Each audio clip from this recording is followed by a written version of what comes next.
E aí, terceiro, tudo bem com vocês? Como é que vocês passaram de férias? Estão prontos para essa nova jornada? Então vamos lá, meninos. Bom, a aula de hoje é só uma pequena introdução do que a gente vai fazer na sexta-feira, tá certo? É já para vocês darem uma olhadinha no conteúdo, saber o que vai ser abordado, para a gente poder trabalhar melhor as dúvidas com mais eficácia, as coisas mais profundas na sexta-feira, na aula online, tá certo? Bom, a aula de hoje é a aula referente a 15 e 16, que fala sobre o estado gasoso, né? A princípio, nós vamos falar um pouco sobre a densidade dos gases, né? Depois, a gente vai falar sobre a densidade relativa dos gases, tá? Bom, quando você calcula a densidade para qualquer tipo de substância, sólida ou líquida, como que a gente faz? Densidade igual a massa sobre volume, né? Toda vez que você estiver falando sobre gases, vai ser diferente. Ao invés de falar densidade, falar densidade absoluta, porque você já vai saber que é relativo a gás. A linguagem indica que é para gás, tá? Como você está trabalhando com gás, e se você estiver submetido às condições normais de temperatura e pressão, a dedução da fórmula é a partir do PV igual a nRT, né? Então, a gente sabe que pressão vezes volume é o número de mol vezes a constante universal dos gases vezes a temperatura em Kelvin. Daí, o que eu vou fazer agora? Eu vou isolar o P. Então, P é igual. No lugar do número de mol, o que é número de mol? Massa sobre massa molar, né? Vezes o R vezes o T. E aquele V que estava multiplicando passou para baixo e dividindo. Quando a gente olha para essa formulinha, a gente vê que a gente tem M sobre V. O que é M sobre V? Densidade. Como eu estou falando densidade absoluta, então eu vou chamar esse D maiúsculo. D minúsculo é para soluções sólidas e líquidas, tá? Então, ficou P igual a D vezes R vezes T dividido pela massa molar. Como eu quero a densidade absoluta, então eu vou isolar a densidade absoluta. Aquela massa molar que estava dividindo passa para cima multiplicando a pressão. Então, ficou densidade igual a pressão vezes massa molar dividido por R vezes T. Bom, fórmula, dificilmente algum vestibular traz para vocês, tá? Meio que obrigação do aluno conhecer, tá? Porém, a constante universal dos gases, praticamente 90% dos exercícios acaba fornecendo os valores para vocês. Se a sua pressão for dada em atmosfera, o R que você usa é 0,082. Se por acaso a pressão tiver milímetros de mercúrio, o R que vocês vão usar é 62,3, ok? Bom, também podem cobrar de vocês a densidade relativa dos gases. Então, é sempre a densidade de um gás em relação ao outro, ok? Não vai ter unidade de medida porque é uma relação. A resposta sempre vai ser assim, dA sobre dB é igual a tanto, né?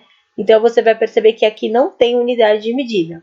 Então, a densidade do gás A em relação ao gás B vai ser a massa molar do gás A dividido pela massa molar do gás B. Aí você vê quantas vezes ele é maior ou menor. Entenderam? Também é muito comum e até pré-requisito para exercícios calcular a massa molar de uma mistura gasosa. Então, por exemplo, o seu ar atmosférico. O ar é uma mistura de vários gases. Cada gás dentro dessa mistura tem a sua própria massa molar.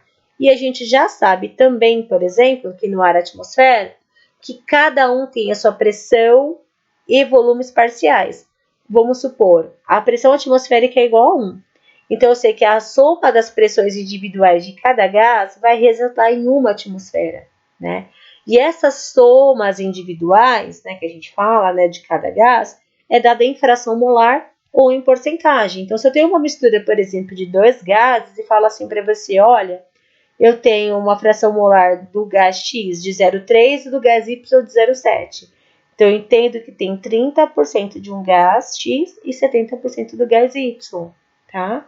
Então, como é que nós vamos fazer isso? Massa molar de uma mistura é igual a massa molar do primeiro gás vezes a primeira porcentagem ou a fração molar dele, mais a massa molar do segundo gás, mais a segunda porcentagem dele ou a segunda fração, mais a massa molar do terceiro gás vezes a sua porcentagem e assim sucessivamente. Como você está trabalhando com porcentagem, tudo isso dividido por 100. Se por acaso o seu exercício já vier na forma de fração molar, então não se trabalha com porcentagem. Então você não precisa dividir por 100, porque ele já vai vir como um número real, 0,2, 0,4, 0,05, Entenderam? Se vier na forma de fração molar, não tem a necessidade de você dividir por 100. E aí você só faz a multiplicação e a soma das contas, tá?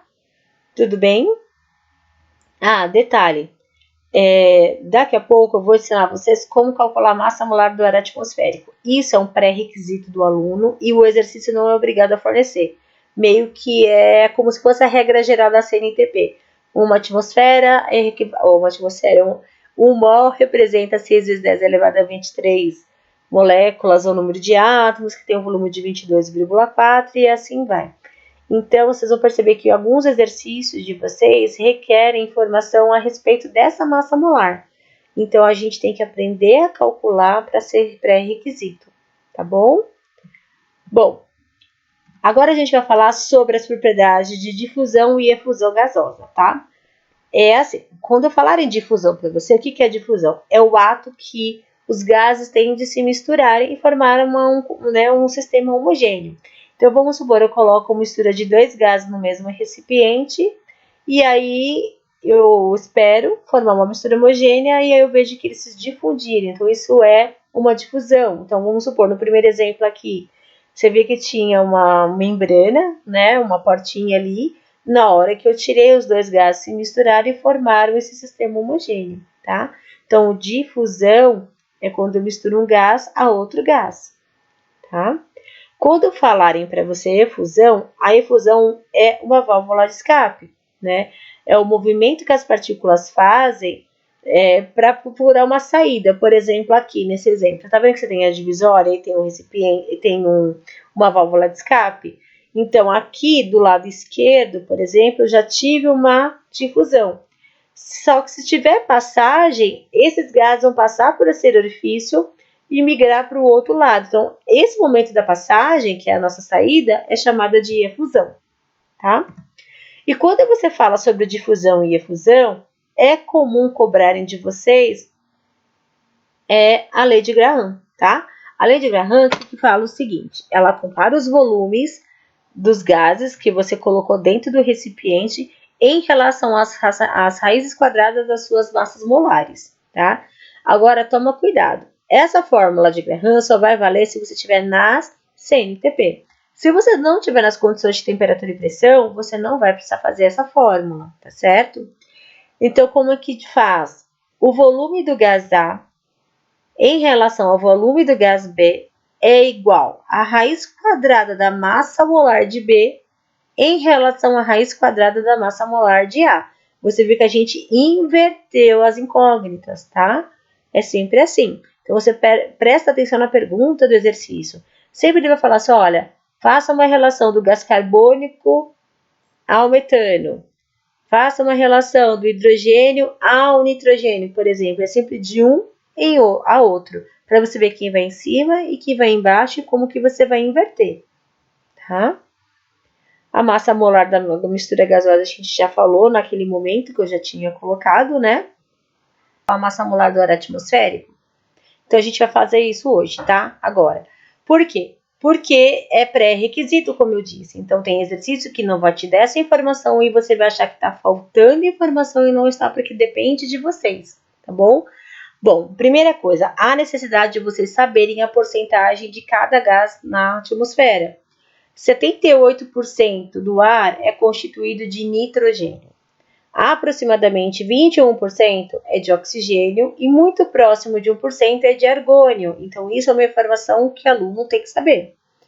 As massas molares, o exercício acaba fornecendo. Então, fazendo o cálculo da massa molar do ar atmosférico, como é que a gente faz? Eu pego a primeira massa molar, 32, e multiplico por 21, que é a porcentagem dele, mais 28 de massa molar do nitrogênio, vezes a porcentagem dele na atmosfera, que são 78%. 40 de massa molar do argônio, vezes 1% de argônio na atmosfera. Somados, todos dividido por 100. Então, quando eu faço a conta aqui em cima, vai dar 2.896. Dividido por 100, 28,96 gramas por mol, tá certo? Bom, essa é a sua referência para resolver exercícios. Eu não sei se com a explicação que a gente teve nesses slides, muito rapidamente, você já tem base para resolver os exercícios de classe dessa aula, que seria bem interessante se vocês conseguissem fazer, porque aí na sexta-feira, como a gente só tem uma aula online, a gente discutiu os resultados a respeito e tiraria as dúvidas com mais profundidade, tá certo? Não é o momento, mas vocês vão perceber que nesse slide eu coloquei um vídeo, né, para a gente falar sobre a experiência de difusão e efusão gasosa, para não ficar aquela coisa aérea de como funciona isso na prática, tá certo? E depois a gente vai resolver alguns exercícios, né, da própria apostila. Então, aqui eu projetei 2 exercícios para vocês, né? O exercício 3 e o exercício 5, tá bom? E aqui tem toda a explicação detalhada, bonitinho, mas esse é o momento para a gente falar sobre os mesmos na nossa aula online, tá certo?